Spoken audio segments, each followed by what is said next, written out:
Doy las gracias a mi presentadora, si bien me abandona en este momento. Y esto no crean, porque pese a todo lo que han oído, que casi todo ello es cierto, también es cierto lo que voy a decirles, que es la primera vez que voy a hacer algo como lo que hago hoy. Y no estoy nada segura de hacerlo bien. Es decir, yo nunca he utilizado imágenes, jamás, en mis exposiciones, porque la filosofía y quienes nos dedicamos a ella desde Sócrates utilizamos exclusivamente la palabra, puesto que tenemos que hablar de asuntos que son conceptuales. Pero es evidente que si se trata de explicar una época y más en el marco de estas conferencias, es útil hacerlo mediante las imágenes que o provienen de ella o se refieren a ella. Pero yo no he hecho jamás esto, entonces me puedo liar muchísimo.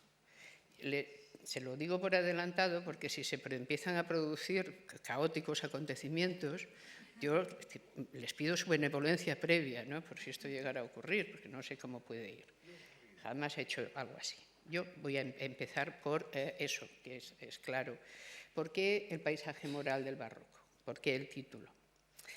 Porque lo que pretendo hacer aquí, en presencia de ustedes, pero también con ustedes, es una indagación en la que, partiendo de los elementos visibles, podamos llegar a comprender las ideas y el alma de ese momento histórico, el periodo barroco, e incluso hasta qué punto guardamos todavía de él una herencia moral invisible que está en alguna parte de nuestra forma de ver el mundo. Es una especie de indagación en el ver y mirar los diversos trasfondos del barroco. Ahora bien, ¿por qué trasfondos? Porque estamos ante una época, el barroco, que es muy singular. He dicho en una presentación breve para la página misma del museo que el barroco es un tiempo puerta e intentaré ver por qué esto es así. Recuerden que una de las metáforas del barroco es la metáfora de que el mundo es un teatro. Es una metáfora que no solo la hace Calderón, si bien es quien la hace de un modo más exitoso, ¿no? En el gran teatro del mundo. El mundo, nuestra vida, debe ser entendida también la vida es sueño. Es un sueño o es un teatro. Son las metáforas barrocas, ¿no? De lo que es la vida. Pues bien, piensen en los telones, la cantidad de telones que un teatro tiene. Pues lo que yo intento es llegar al barroco a través de algunos de sus telones a un tiempo marcado por la metáfora del teatro, a un tiempo que piensa, como Descartes, que pudiera ser que la vida toda fuera un sueño porque un genio maligno nos la pudiera hacer soñar y en realidad no viviéramos. Es la época de los grandes ontólogos, Descartes, al que ya he citado, Spinoza, Hobbes o Locke, de los que tendré que hablar cuando vayamos terminando ya hacia el tipo de final de esta exposición. Todo el barroco, cuando lo miramos, el arte barroco en realidad es un arte muy cercano porque lo tenemos en todas nuestras calles, convivimos con él, con el barroco, pero es lejano porque no nos es tan conocido como creemos. Es un periodo de la historia cuya plástica, cuya literatura, cuya música, cuyas creencias religiosas, cuyas innovaciones científicas, cuyas ideas filosóficas están presentes en toda nuestra herencia. La verdad es que en gran parte todavía vivimos dentro del barroco, puesto que tenemos que entender que el barroco, como gran periodo de cultura, es el mismo origen de lo que entendemos por modernidad, que es como podemos seguir llamando al tiempo en el que todavía Europa vive. Es un mundo, el barroco, que descubre el vacío, por ejemplo, el vacío del significado, pero que no llega jamás a tener sentido histórico. Un mundo barroco que realiza una ciencia que nunca llega a ser empírica, pero que tampoco es taxonómica, son los inicios de todo ello, pero que a su vez mantiene las pretensiones formales en grado sumo. Un mundo que confía en la matemática, mucho, pero que a duras penas todo lo que descubre es el cálculo de probabilidades. Pero sobre todo era un mundo que necesitaba un nuevo lenguaje, un mundo que venía de una quiebra brutal. Y eso es lo que primero quiero pasar a exponerles, la quiebra a la que el barroco da fin. Y voy a empezar por ahí, a ver si lo logro. Bien, todo lo intentaré al menos. Empecemos aquí. Este es un Tiziano que ustedes tendrán muy conocido. representa realmente una vieja historia, que es lo de menos. El mito se busca para lo que uno busca contar. En todo caso, ¿qué vemos aquí? Vemos una bella y brava imagen del mundo antiguo, creada en un periodo de tiempo al que conocemos con el nombre de Renacimiento. ¿Renacimiento de qué? Renacimiento de lo siguiente. Uno de los grandes estudiosos del Renacimiento fue Eugenio Garín, en realidad, no hay por qué afrancesarlo en su nombre. Eugenio Garín estudió realmente todo este extraño salto por el cual una Europa que está viviendo el último gran periodo medieval, de repente, en vez de volver los ojos hacia el futuro, vuelve los ojos hacia el pasado y se pregunta, ¿por qué desapareció el buen mundo antiguo? Siendo así que todos los modelos en realidad pertenecen y permanecen en él. ¿Quién nos enseñó a hacer historia sino los grandes historiadores grecolatinos? ¿Quién nos enseñó realmente a hacer derecho sino los propios latinos? ¿Qué ha sido toda la historia del mundo sino un decaer desde que la gran civilización grecolatina se perdió? Ya hablo de grecolatina adrede porque en este momento la idea de que pudiéramos separar a griegos y romanos como formando dos entidades no es posible. El continuum grecolatino para los renacentistas existen, es lo mismo. ¿Quién pudiera restaurar ese buen mundo antiguo? ¿Qué ocurrió? ¿Por qué desapareció? El espíritu de la antigüedad desapareció. Voló del mundo, escapó del mundo. ¿Qué ocurrió? No se darán la respuesta que en el siglo XVIII se dio Gibbon. Dice, ocurrió el nacimiento del cristianismo y eso acabó con la romanidad. No se la pueden dar. Simplemente, ¿qué ha ocurrido? Pues ha ocurrido una cosa que es el fenómeno gótico. Recuerden que esta palabra gótico es de Rafael de Urbino. Se la inventó él para hablar de un arte que le parecía repugnante, el arte gótico, el arte que eran capaces de hacer los godos. Es decir, aquellos que justamente habían acabado con el esplendor, el enorme esplendor del mundo antiguo. Pues bien, yo pocas pinturas encuentro en que esa gracia, ese devenir y ese esplendor del mundo antiguo esté tan bien imaginada como en este Tiziano. Pero tiene todo. Tiene el colorido, el movimiento, la danza e incluso la apoteosis de la bebida. No le falta nada. No sabes muy bien si atardece, amanece, probablemente atardece. Es una suerte de bacanal. Los desnudos están presentados en primer plano. Toda la composición es a la vez equilibrada y sin embargo arrebatada. Es perfecto como arte renacentista.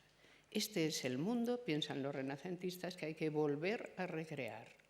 ¿Por qué no volvemos al buen mundo antiguo? Realmente aquello sí que estaba bien. No era el primero, Tiziano tiene esta imagen, pero he seleccionado esta por lo muy conocida que es. Botticelli. Podía haber seleccionado la primavera igualmente, pero pues, es muy parecida y encima comparecerían las tres gracias. Solo les pido que la recuerden, ¿no? ¿Pero qué tiene esto de bueno? Pues vean, es que lo tiene todo. Pongámonos en el siglo XV, en sus finales, y alguien se atreve a representar un desnudo femenino donde, sin embargo, la postura de la dignidad está adoptada por la diosa Venus, que va a ser inmediatamente cubierta con un paño y estos que no son ángeles sino vientos la llevan hacia la tierra, pues que ella ha nacido en Citerea, para que allí amanezca. Botticelli es el primero cuyos cuadros son una absoluta alabanza del buen tiempo antiguo. Pero les pido que comparen ese Botticelli que estamos viendo con este. Para empezar, es muy difícil, si alguien no está ligeramente versado, o más que ligeramente versado en historia del arte, saber que esto es un Botticelli. Porque ¿en qué se le nota? ¿Dónde está el buen mundo antiguo? ¿Qué ha pasado aquí? Porque este es el último, es la última de las pinturas de Botticelli. ¿Qué ha pasado aquí? ¿Qué hay aquí? Hay una natividad, pero no aquellas natividades a las que nos tiene acostumbrados Botticelli de las grandes ruinas del mundo antiguo y en el medio una natividad deliciosamente colocada. No, esto es una cueva, un portal adrede pintado a la medieval, tres ángeles, el cielo no se ve, es un lugar cerrado por una capa dorada, donde los ángeles también organizan una danza y abajo ángeles y seres humanos se abrazan porque al fin podrá llegar el mundo reconciliado. Es neomedieval esta pintura, este dibujo es neomedieval. Alguien que ha sabido pintar esto ha decidido pintar esto como si fuera Cimabue o antes. ¿Por qué? ¿Qué ha pasado? Pues en Florencia pasó Savonarola. Esto es, en la ciudad del Renacimiento estaba más asentado. Se dio precisamente una herejía de retorno brutal a los orígenes cristianos y renuncia absoluta y denostación del Renacimiento como cultura.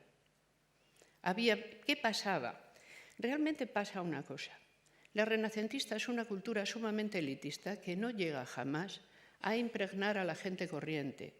¿Cuál sigue siendo el lenguaje común que tiene Europa en el siglo XV, en el siglo XVI? Los renacentistas seriamente piensan que este es el mundo que verdaderamente merecía la pena. Pero la gente corriente piensa eso.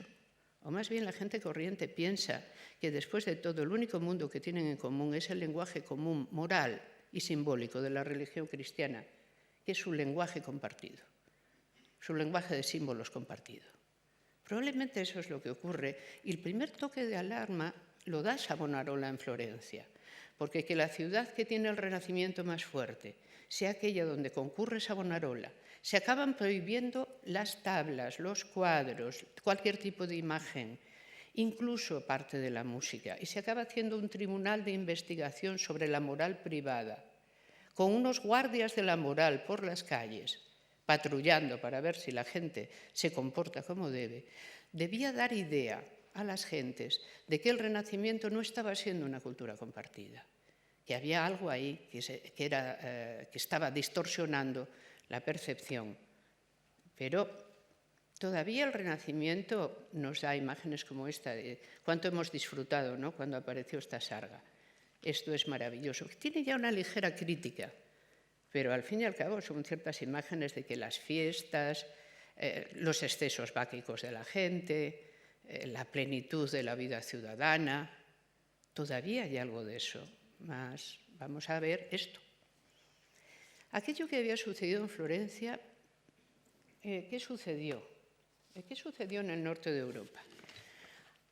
Los humanistas renacentistas no eran personas especialmente vinculadas a la plástica, eran sensatos razonadores. Ellos pensaban que quizá las cosas entraban mejor con imágenes, pero que las imágenes a veces podían también distorsionar los mensajes. Lo que debía de ser era educado el buen pueblo sin alejarle demasiado de sus significados que conocía, para hacerle entrar, si era posible, en otra derrota. Pero que si eso no ocurría no pasaba nada, puesto que al fin y al cabo el saber era para los pocos y el arte también. No pasaba nada, no pasaba nada. Repetición de la jugada. ¿Cómo es el humanismo en el norte de Europa? En el humanismo de Europa tenemos a Erasmo, pero aquí yo les he traído a Martín Lutero. Por esto. ¿Recuerdan cómo empieza la Reforma Protestante? Esta no es tan mala, aun siendo mía, pero no es tan mala. La cosa es que el papado decide que la sede que ocupa no es digna de la propia importancia del papado y que entonces hay que realizar una sede realmente en la colina vaticana, donde está todo lleno de pequeños edificios románicos, es una iglesia muy mezclada, muy a trozos, ¿no? Hay que edificar una nueva sede realmente grandiosa. Se le encarga a Bramante. El problema es que es sumamente cara. Entonces hay que sufragarla. ¿Cómo se sufraga? Mediante la venta de una indulgencia. Naturalmente esto no se dice así, no se dice la venta de una indulgencia, se dice que se concede una indulgencia y que, bueno, las gentes pueden comprar esa indulgencia. Y la indulgencia es muy importante porque, bueno, vamos aquí. Si se dan cuenta, este es un grabado de la época que representa al anticristo, que lo pone arriba. A la izquierda está el Papa de Roma, que obviamente es el anticristo. sus obispos y algún que otro humanista que le rinde culto, y delante una mesa donde simplemente se cuenta dinero y un montón de indulgencias. ¿Las ven? Están aquí el montón de indulgencias esperando por la compra y la gente vendiéndolas. ¿Qué pasó? La indulgencia servía para... A ver si soy capaz de contarlo bien. Se supone que la Iglesia atesora los innumerables méritos de Cristo, la Virgen María y todos los santos. Estos son un tesoro de méritos de tal naturaleza que no puede agotarse nunca. No le pasa como al banco actual, que se agota en menos de nada. Esto es inagotable. Luego, la Santa Madre Iglesia, como administradora que es de estos méritos, tiene y puede conceder estos méritos a los fieles. No vendes una indulgencia, sino que la indulgencia va al par de algunas condiciones que tú tengas que cumplir. Por ejemplo, has de confesarte o comulgar o ambas cosas, entonces la indulgencia obra. ¿Para qué quería la gente indulgencias? Para dos cosas. Para asegurarse a sí mismos una cierta salvación de la condenación eterna y sobre todo para asegurárselas como personas piadosas que eran respecto de su familia a sus mayores difuntos. ¿Quién no encargaría misas por su padre o por su madre? ¿O quién no se haría con una buena indulgencia que sacara a alguien del purgatorio?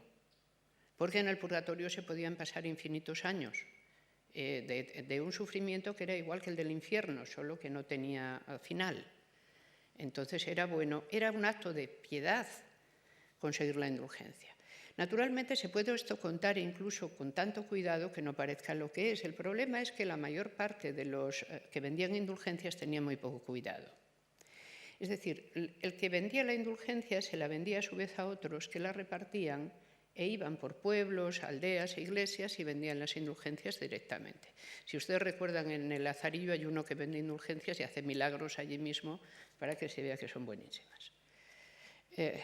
¿Qué pasó en el norte de Alemania? Pasó que, en efecto, la indulgencia se pasó a vender. Y cuando llegaron a Wittenberg, que era donde este fraile agustino era profesor de textos, de Nuevo Testamento en particular, profesor de textos, este fraile agustino clavó en la iglesia, en la puerta de la iglesia de Wittenberg, sus 95 tesis contra la indulgencia. En este momento y en esa puerta esas 95 tesis están, pero grabadas en bronce, enteras, o sea que se pueden ver muy bien. ¿Por qué había hecho eso? Porque tenía derecho a hacerlo. Era un teólogo contrastado y estaba en su propia sede y tenía derecho a, como cualquier doctor puede hacerlo, a impugnar una cosa que otro doctor presenta. Entonces impugnaba la validez de la indulgencia. No llegaba a decir que la indulgencia era pecado de simonía, que consiste en vender por dinero contante bienes que supónese que son espirituales, sino que simplemente decía que la indulgencia no era válida y que no se podía hacer eso. Eso levantó una terrible guerra en Alemania, como saben. Pero ¿por qué este hombre, además, tenía contra las indulgencias? Porque había estado en Roma en 1512. Él mismo había comprado algunas para su padre y para su madre. Y realmente dice haber tenido la revelación de que aquello no está bien. Si algo realmente marca a Martín Lutero es que tiene una fe, es un hombre de fe, absolutamente. Tiene una fe extraordinaria. No tiene la menor duda respecto de la existencia de Dios, por descontado, que entonces eso no lo dudaba casi nadie. Y si alguien lo dudaba, jamás lo dijo, con lo cual no tenemos testimonio. Sino sobre que lo que los textos dicen es literal y tiene que ser entendido literalmente. En opinión de Martín Lutero, solo una cosa salvaba: la palabra de Dios, que era lo único que Dios nos había dejado, los textos con la palabra de Dios, y solo eso tenía la capacidad de salvar. Cualquier cosa que no fuera eso tenía, por lo menos, a precios de infundio. Pues bien, Martín Lutero inicia, al plantear sus tesis, la Reforma, es protegido por el príncipe elector, con lo cual cuando realmente se le quiere hacer volver al seno de la fe en diversas dietas, como recordarán, esto no se logra porque en 2 años, desde el momento en que las tesis son puestas en Wittenberg, en 2 años la guerra campesina en Alemania ya está en todo su apogeo. ¿Qué indica esto? Pues indica que está pasando en toda Alemania, en todo el norte de Europa, lo mismo que había pasado previamente en Florencia, que Alemania estaba entendiendo esto, el renacimiento del sur, como simplemente un retorno al paganismo. ¿Y qué pensaban? Que por el contrario, el único lenguaje en el cual Europa debía entenderse era el cristianismo, y que era el cristianismo lo que había que resucitar, no el buen y bravo mundo antiguo, que bien que había desaparecido y por buenas razones. Era el cristianismo el que debía de ser avivado. ¿Y por qué me traigo a esta señora? Porque es Katharina von Bora, la mujer de Lutero. Vean, cuando Lutero decidió que realmente no tenía vuelta atrás, también decidió que la idea de que las personas tuvieran que estar consagradas a Dios en los monasterios, después de todo, no tenía ningún fundamento en los textos evangélicos, igual que no lo tenía el celibato sacerdotal. Y por lo tanto, que todo esto eran instituciones humanas y no divinas, de la misma manera que no había 7 sacramentos, sino solo los que aparecieran citados, en efecto, en cualquiera de los 4 evangelios, etc. Así que a un pequeño convento que había, no muy rico, con unas cuantas monjas, cerca de la ciudad, las exclaustró a todas. Eran unas monjas muy pobres. Bien saben que el sistema monástico, sobre todo el femenino, era una ayuda para el establecimiento del sistema de mayorazgo. Es decir, si tú con una pequeña dote quitas a las hijas de la sucesión, puedes trasladar y acumular los bienes con mucha mayor facilidad. Y el sistema del monacato, sobre todo femenino, ha ayudado a esto siempre. Pues bien, estas personas fueron exclaustradas de su monasterio y llevadas a una casa. Y allí fueron encontrando marido, hasta que solo quedó esta. De tal manera que Martín Lutero, antes Fray Martín, fue a esa casa a pedirle que por favor encontrara rápidamente esposo y se inclinara por cualquiera, porque no tenía ninguna obligación de vivir en el tipo de vida monástica y que se servía mucho mejor a Dios en el matrimonio. Y Katharina von Bora le dijo que le parecía estupendo y que por qué no empezaba él por dar ejemplo. Martín Lutero era ya cuarentón. Y entonces le dijo que él nunca había pensado en él mismo, que él ya estaba demasiado marcado por su propia vida como fraile y que no había pensado jamás en el matrimonio. Y ella dijo que ella sí había pensado en el matrimonio y que además había decidido que él en particular le parecía muy adecuado para esto. Así que, digamos que con cierta renuencia por parte de Martín Lutero, pero su matrimonio con Katharina von Bora se realizó. Bien, imagínense qué es lo que sucedió en la parte de abajo del mapa de Europa, a la altura de Roma. Vamos a ver. Arriba ha resucitado el anticristo, el cual, no contento con exclaustrarse él mismo, se ha desposado con una monja. O sea, ya no caben más sacrilegios acumulados. Y por lo tanto es de esperar que su hijo, el primero que tengan, sea un engendro o el anticristo él mismo, porque ya viene todo eso escrito en el Apocalipsis.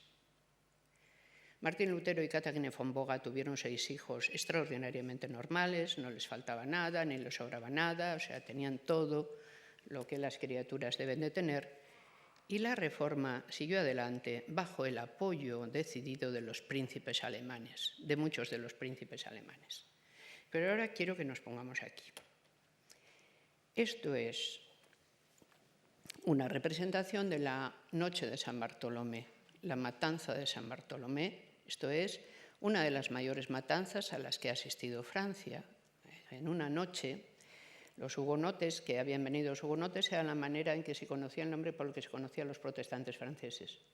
Los hugonotes que habían venido para el desposorio de la reina Margarita de Valois, se les intentó exterminar a todos ellos. Yo creo que al final se vino a matar a unas 3.000 personas en aquella noche y los días sucesivos de matanza, donde simplemente estaba permitido hacer cualquier cosa a cualquier hugonote que se pudiera encontrar. Vean cómo la historia no deja de ser narrada con todas sus truculencias, ¿no?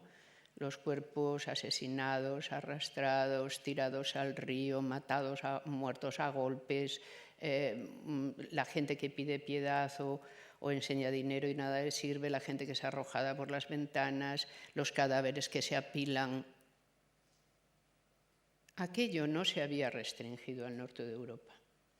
Cada país de Europa tuvo su reforma y tuvo realmente una serie de gente que admitió las ideas reformadas, el cristianismo reformado de tipo luterano. Pero eso, al igual que había desembocado en Alemania en la enorme guerra campesina, desembocó en la mayor parte de los países de Europa en enormes guerras civiles.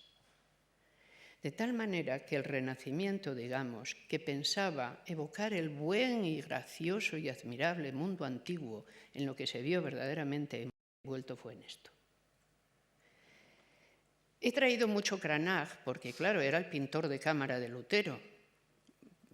Le pintó a él en varias ocasiones, pintó a su mujer, pero fíjense, la idea del mundo reconciliado de Cranach es una idea cristiana. Comparen Cranach con Tiziano, hablan de lo mismo. ¿Cómo era el buen mundo antiguo? Pues era el buen mundo antiguo que cuenta la Biblia.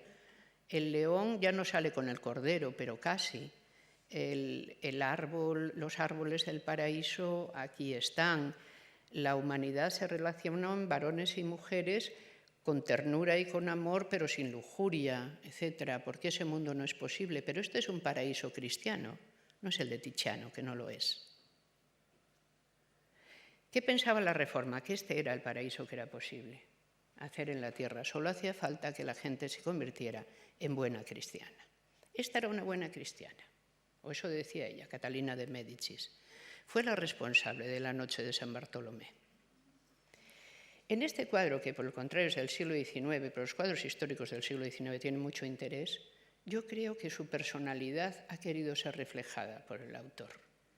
Observando la matanza, observen esa suerte de impasibilidad, a la vez que orgullo por lo hecho, ¿no?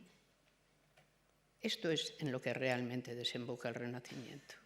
Y entonces, recuerdo una vez estar delante de este, que le sonará bastante, ¿verdad?, porque lo vemos mucho aquí, y que alguien dijo, qué extraño, ¿de dónde sacaría esta idea? Miren toda esta parte de arriba.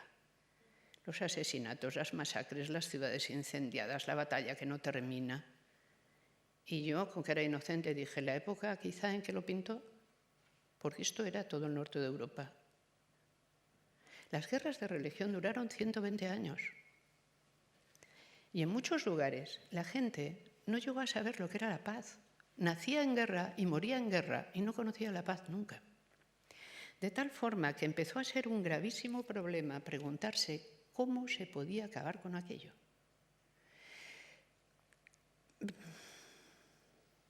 La melancolía, otra vez de Cranach.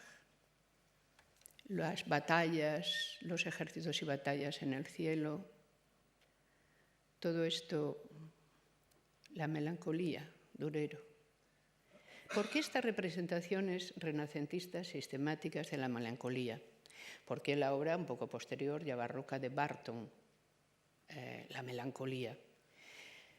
Cuando una época no puede alcanzar lo que cree que son sus objetivos y todo se vuelve contra lo que parecía que iba a ocurrir, yo creo que estas representaciones, por lo demás espléndidas, de la melancolía, no solo son representaciones renacentistas, lo son sobre el Renacimiento. Un filósofo melancólico, ya tengo que empezar a traer el agua a mi molino. Michel de Montaigne. Este es un grabado del 19 sobre uno del 16, o sea que está sumamente favorecido, pero he preferido traerlo favorecido. Michel de Montaigne es uno de los grandes filósofos del Renacimiento, quizá el mayor. ¿Y qué es? Escéptico y melancólico. Véanse los ensayos de Montaigne. La humanidad no tiene arreglo. Lo mejor que podemos hacer, quienes seamos sabios, él no tiene ningún problema en hablar muy bien de sí mismo. Lo mejor que podemos hacer, quienes seamos sabios, es primero apartarnos de la masa, porque la masa nunca va a aprender, y llevar una vida lo más tranquila que se pueda. Dice, como yo he tenido suerte, he nacido con una gran fortuna, soy un señor de un gran castillo, mi padre me educó para que yo no sufriera hasta tal punto que me tocaba música por las mañanas para que me despertara sin sobresaltos. Pues bueno, yo gozo de eso y voy a seguir haciéndolo. Todos los ensayos de Montaigne son realmente espléndidos, pero todos traducen una enorme melancolía respecto de lo que en efecto se puede hacer con el mundo en que uno vive. Incluso más que melancolía, escepticismo. No, realmente el mundo tiene muy poco arreglo. Y a veces burlas de la Reforma. Pocas, pero realmente divertidísimas. Por ejemplo, dice, no, claro, eso era antes, refiriéndose a cosas así que están mal. Dice, ahora desde que la gente se llama Gedeón, Isaac y tal, el mundo ha mejorado mucho. Se refiere, digamos, a esta manía del protestantismo. Ya saben que se divide inmediatamente en dos ramas, ¿no? La nuevo testamentaria, que sigue siendo luterana, y luego empiezan a aparecer las sectas veterotestamentarias, que lo que hacen es una lectura del Antiguo Testamento. Pues claro, lo que empiezan es a poner esos nombres que la gente tiene pues, cuando es de una secta veterotestamentaria. Y por eso la broma de Montaigne dice, sí, desde que la gente se llama Gedeón ya sí el mundo ha mejorado mucho. Es decir, es obvio que no se lo cree. Pero mientras tanto, ¿qué sucedía? Unos se volvían escépticos y melancólicos. ¿Y los otros? Esto es un pozzo, está en Il Gesù, creo. Pues los otros, ¿cómo llevó Roma el ver que diversas dietas no paraban en la Reforma? Que realmente el norte de Europa se le estaba escapando casi entero, que los Países Bajos, la corona hispánica se estaba gastando la mayor parte de los recursos que le llegaban de América para poder controlar una guerra que casi era incontrolable. No pasa nada. No pasa nada. Después de mucho tiempo se reúne un concilio, Trento. Quizás se hubiera reunido antes, pero se reúne cuando bien se ve que se puede. Se reúne Trento. No pasa nada. Nuevas órdenes religiosas ayudarán a la santa religión que triunfa en todo caso de todos sus enemigos. Esta es la apoteosis de Ignacio de Loyola. Realmente la Reforma acabará. Ella misma se está dividiendo, Lutero, sus seguidores se han dividido entre sí, no son verdaderamente, es un no querer ver lo que ocurre. Del mismo lugar, hay una representación de todos los continentes. ¿Qué nos importa? ¿Lo que en ellos ocurre? No. ¿Cómo se prevé en ellos el triunfo de la fe? Que será llevado, puesto que si falla en Europa no pasa nada, la fe se trasladará a América en las naves españolas, o se trasladará a África. ¿Qué puede estar dentro de los designios de Dios? Son inescrutables ellos mismos, no importa. Esta grandiosidad al lado de esto.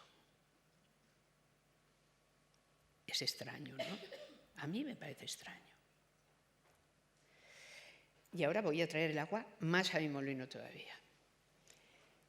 Cuando comienza el siglo XVII, les voy a poner a varios autores. Cuando comienza el siglo XVII, está el último y más terrible tramo de las guerras de religión, la conocida como Guerra de los 30 años. La Guerra de los 30 años fue probablemente, dentro de 120 años de guerras, es difícil distinguir qué haya sido peor. Pero la Guerra de los 30 años fue realmente de una crueldad extraordinaria. Pensemos que partes enteras de Europa quedaron vacías. Pomerania quedó simplemente despoblada. Que en algunos lugares yo recuerdo el caso de una madre, si bien no puedo cerciorar en este momento exactamente qué ciudad de Alemania o de Francia, que se le acusa de haber devorado a un hijo suyo. Lugares donde son desenterrados cadáveres para poder comerlos. Las ciudades de Europa que se vuelven a amurallar porque los sitios son constantes.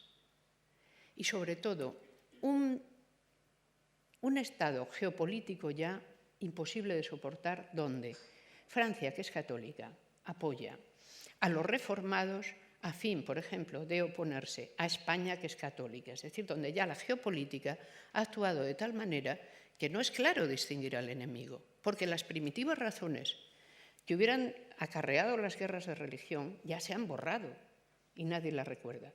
Es un estado simplemente de lamentable penuria en que los 4 jinetes del Apocalipsis corren por todo el centro de Europa sin que parezca que haya nadie que los quiera frenar. Hay incluso una cosa. Hay toda una generación que ha nacido y que solo sabe vivir de la guerra, de varones que se enrolan como mercenarios en cualquier ejército, en uno o en el contrario, y que por lo tanto no están interesados en que se acabe la guerra porque no conocen otro modo de vida que guerrear. ¿Cómo acabar con todo esto? Cuando acaba la guerra de los 30 años, cuando se hace por fin la paz de Westfalia, realmente empieza lo que entendemos en Europa por modernidad, que no ha sido posible hasta el momento en que la guerra de los 30 años se ha cerrado. Descartes. René Descartes. Ustedes recordarán de René Descartes que tuvo que participar en la guerra de los 30 años. Muchos lo hicieron.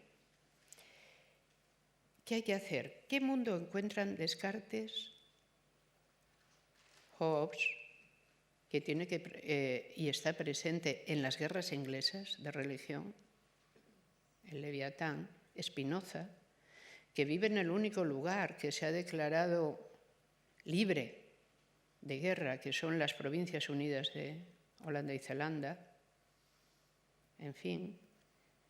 Y por último Locke, a Locke lo vamos a dejar para su momento.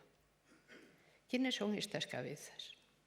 Son realmente los nuevos constructores conceptuales de Europa. Piensen, mi tesis ha sido hasta el momento, el mundo del significado compartido por Europa era el mundo del significado cristiano y eran realmente los contenidos de la religión cristiana, no solo el latín, que era su lengua, el mundo de los significados compartidos. Cuando el Renacimiento apareció, este mundo vio tambalearse su propia seguridad y reaccionó con una inmensa reacción, que fue la Reforma.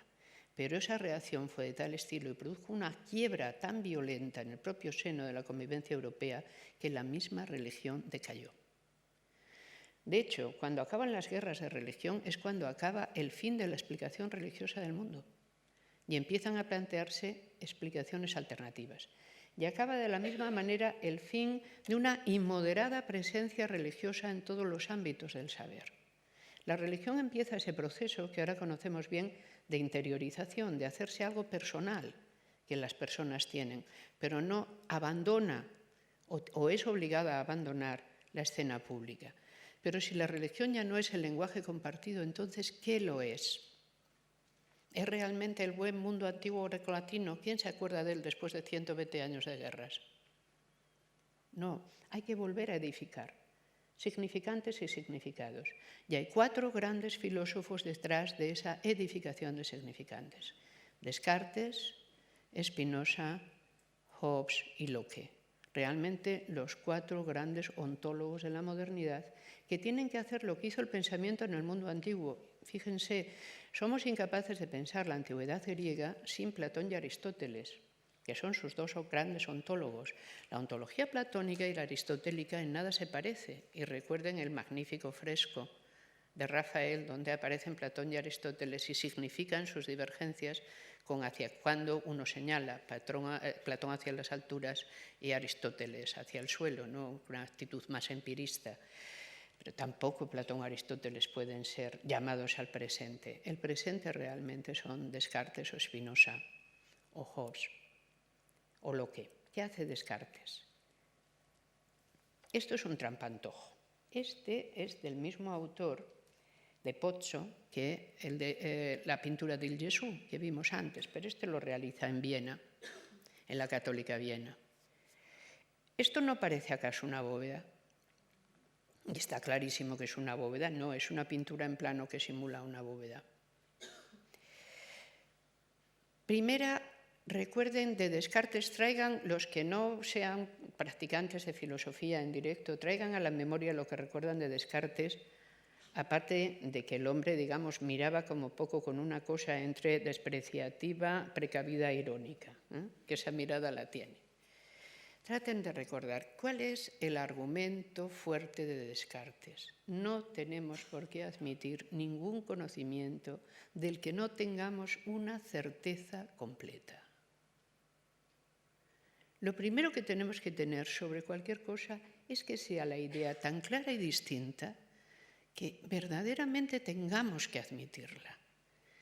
Estamos rodeados de trampantojos, no solo de estos, de todos. Los sentidos nos engañan. Ustedes piensan, los sentidos nos engañan, claro que sí, pero en las cosas más elementales. Piensen, los sentidos nos dicen que el sol sale, camina y se mete. ¿Es eso lo que ocurre? Obviamente no. Tenemos que decir que nuestro conocimiento sensible del decurso solar no se corresponde en absoluto con cómo éste realmente se produce. Pero además nuestros propios sentidos a veces nos engañan. Nos dicen que aquí hay una bóveda cuando es evidente que no la hay, que hay una cúpula cuando no la hay.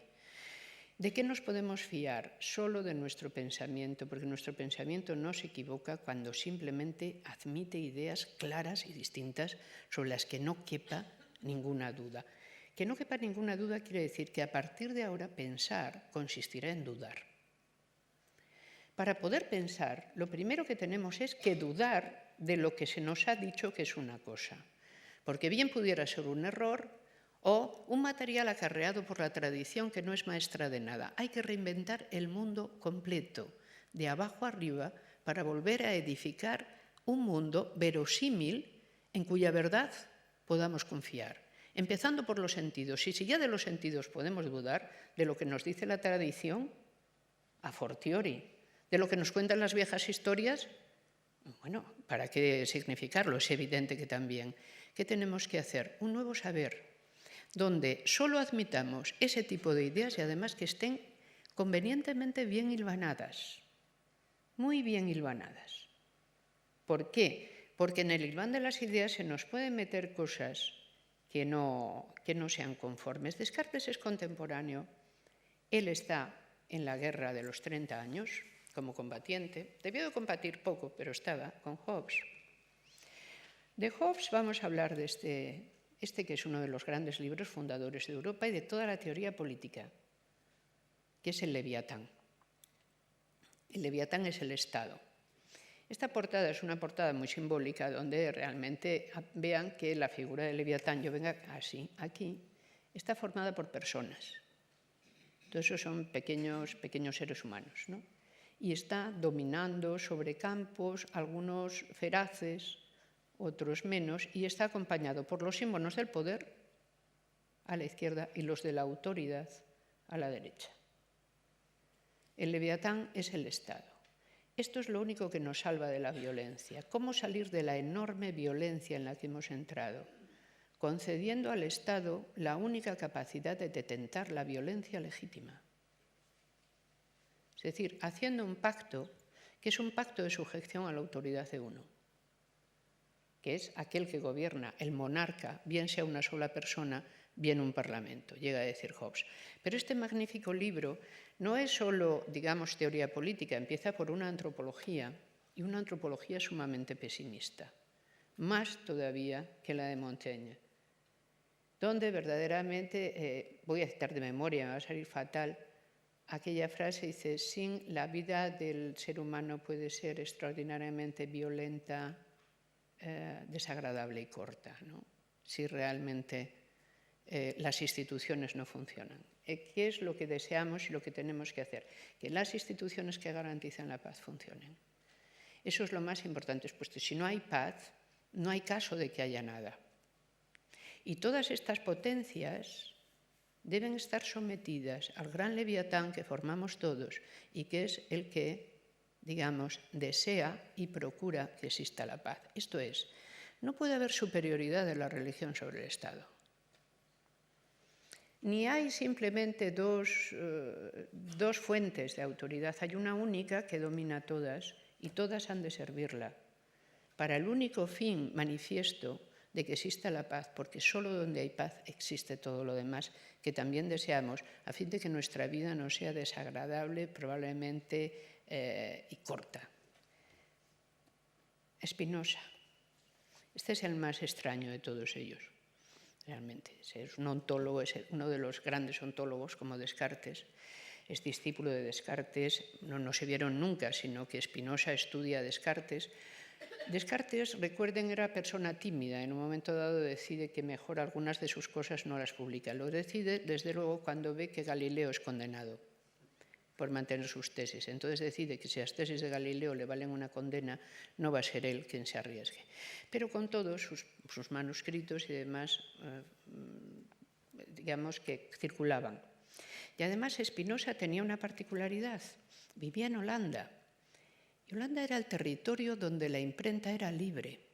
Holanda se vuelve una gran potencia en el periodo barroco, primero porque es la que hace todos los mapas, es la Compañía de las Indias Orientales, es todo el poder realmente de la nueva exploración del mundo. El barroco es el mundo que descubre el mundo completo, hace los mapas de todo el mundo. Fíjese siempre en Vermeer, que es al fin y al cabo un habitante de Delft, la cantidad de mapas que pone en sus cuadros, que son el gran producto de Holanda, son sus mapas. Pues bien, Spinoza sí que lo pone en duda todo. Descartes dice que lo duda, pero Spinoza es el que lo duda. Lo duda fehacientemente, lo duda tanto que siendo como es, él es hijo de judíos españoles. Probablemente, como saben, aquí los judíos habían tenido una severísima represión, entonces o se habían convertido, entonces eran perseguidos por conversos y muchos de ellos huyeron. Algunos acabaron en Holanda después de pasar por Portugal. Este es probablemente el caso de la familia de Spinoza. A los 24 años, Spinoza, sus ideas son tan conocidas que en la sinagoga les comulga. No crean que solo excomulgaba la Iglesia romana. Aquí todo el mundo excomulgaba. Esta es su excomunión en portugués. Pero hemos tenido la fortuna de encontrar esta traducción. Solo les pido que la miren un poquito. Los dirigentes de la comunidad, etcétera, etcétera, etcétera. Según el siguiente decreto, por la decisión de los ángeles y el juicio de los santos, excomulgamos, expulsamos, execramos y maldecimos a Baruch de Spinoza con la aprobación del Santo Dios y de toda esta santa comunidad ante los santos libros de la ley, con sus 613 prescripciones, con la excomunión con que Josué excomulgó a Jericó, con la maldición con que Eliseo maldijo a sus hijos y con todas las execraciones escritas en la ley. Maldito sea de día y maldito sea de noche. Maldito sea cuando se acuesta y maldito sea cuando se levanta. Maldito sea cuando sale y maldito sea cuando regresa. Que el Señor no lo perdone, que la cólera, etcétera, etcétera, etcétera. Quiero con ello simplemente significar una cosa. Este mundo estaba abriendo un mundo distinto, pero lo estaba abriendo muy tentativamente. Estas cosas eran posibles. ¿Por qué podía Spinoza trabajar? Spinoza tiene una obra magnífica, es el Tratado Teológico Político, que es como Leviatán, en muchos casos, pero donde por primera vez se dice, que yo haya leído con toda claridad, que la religión tiene que estar ausente del ámbito público, no porque sea clandestina, sino porque no ha de gobernar en el Estado, porque es peligroso. Es la consecuencia que la gente ha sacado de las guerras de religión. ¿Por qué se han producido? Precisamente porque la religión era el significante y el significado. Entonces ha producido la enorme ruptura. Ahora no debe de suceder así. Que la religión no domine en el ámbito público no quiere decir que sea clandestina. La religión lo que tiene que es ser autorizada por el Estado. Y el Estado lo hará porque no hay por qué no autorizar a personas religiosas que se comprometen a garantizar la paz civil. Ahora bien, todas estas ideas ya ven que en la sinagoga no les parecían bien. Y eso que ellos eran unos de los aceptados.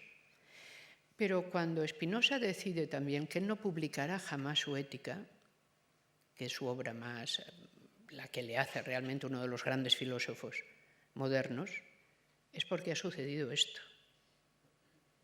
Estos son los hermanos de Witt, en un cuadro de Jan de Bijn. Los hermanos de Witt, uno de ellos era el gobernante de los Países Bajos y su hermano le ayudaba, digamos, en todo ello. Tenían precisamente, el Tratado Teológico Político de Spinoza, de alguna manera, viene a coincidir con las ideas políticas cabecera de los de Witt. Pues bien, este fue su final.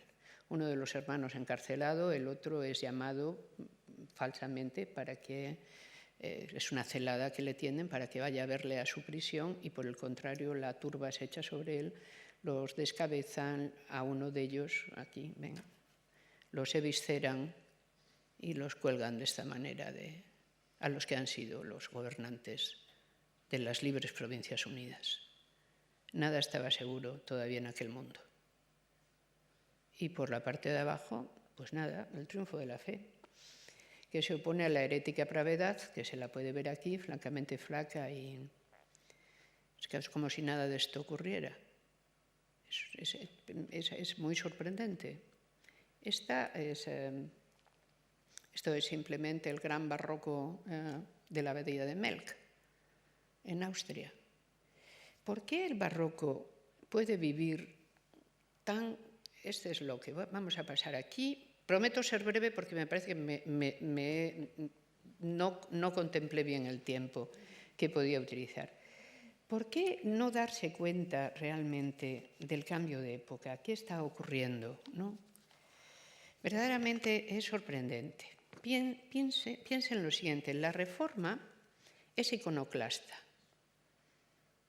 Primero, una de las iglesias veterotestamentarias queman tablas, queman retablos, son iconoclastas. La idea es no se puede representar a Dios ni, por supuesto, a los santos.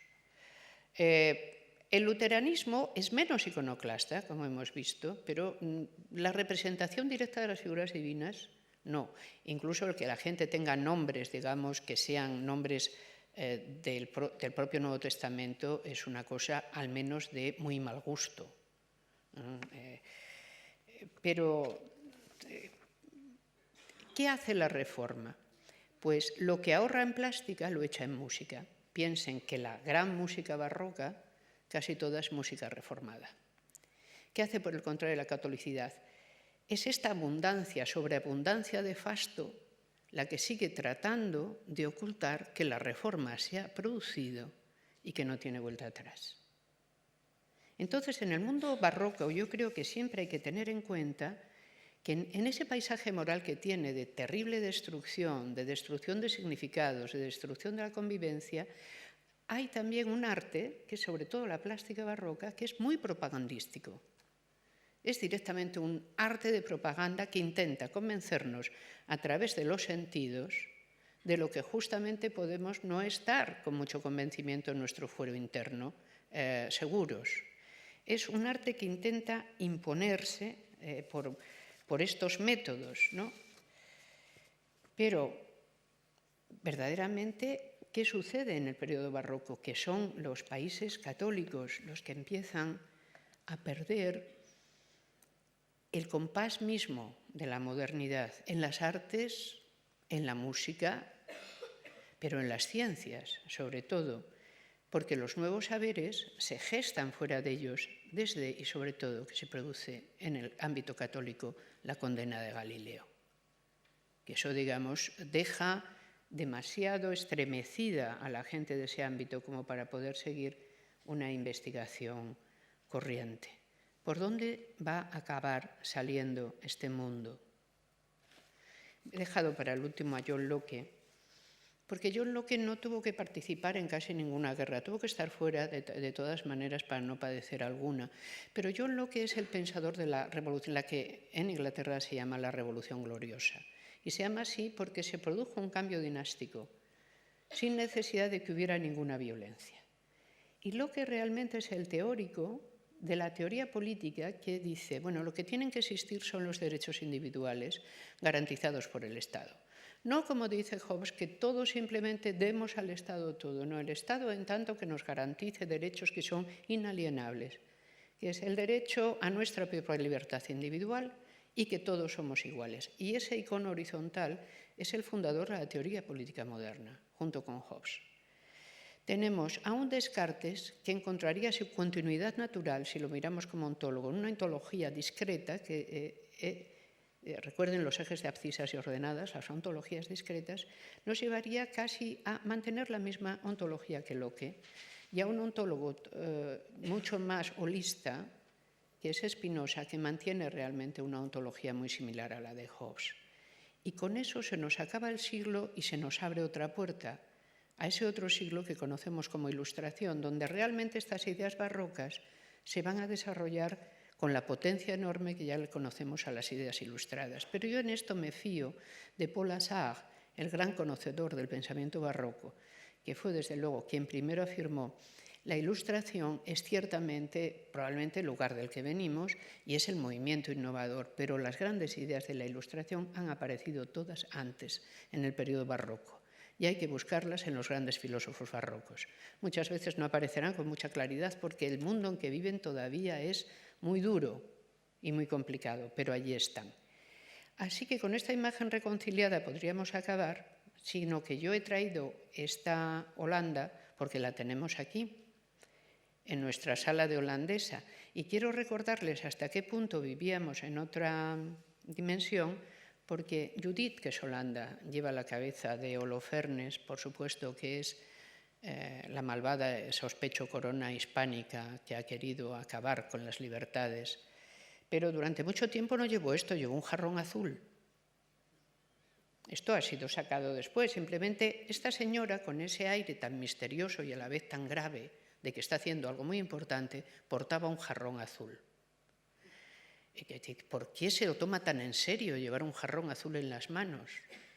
Porque no era un jarrón azul, era realmente una enorme comparación entre la Holanda libre, que ha vencido realmente como Judith Holofernes, que ha vencido a la corona católica, pero la corona católica, que se había hecho con el cuadro, decidió que mejor era un jarrón, es decir, de nuevo un recurso, un trampantojo, para no ver lo que había detrás. Y por último, esto es una guinea. Esto es una guinea del rey Carlos II, que aparece, como ven, coronado de laurel. Carlos II es, esta guinea es exactamente de 1663, creo, esta moneda. Es Inglaterra realmente avanzando como la que va a ser la siguiente potencia europea. Realmente los tiempos de la corona hispánica han pasado, los tiempos de las guerras de religión han pasado también. ¿Por qué se emite la guinea? Las guineas son unas monedas no existentes, normalmente. Si es una guinea, es una libra más un chelín, creo recordar. Se habla de guineas y todavía en algunas sastrerías de las calles serias de Londres aparecían los precios en guineas, no a tanto, pero era una sofisticación. La guinea realmente existió en el siglo XVII. Fíjense esto de abajo, es un elefante. Inglaterra hizo esta enorme moneda, la guinea, porque por primera vez lograba entrar en el gran mercado de esclavos del Golfo de Guinea. Y eso es lo que significa el elefantito, en este caso. Qué cosa tan notable, porque Locke, ese mismo filósofo al cual les debemos las nociones de igualdad, libertad, Estado, pacto social, contrato, derechos individuales, tenía acciones en esta compañía. Nunca hemos dejado de hacer las cosas no del todo bien. Y esto era lo que les quería contar. Muchas gracias.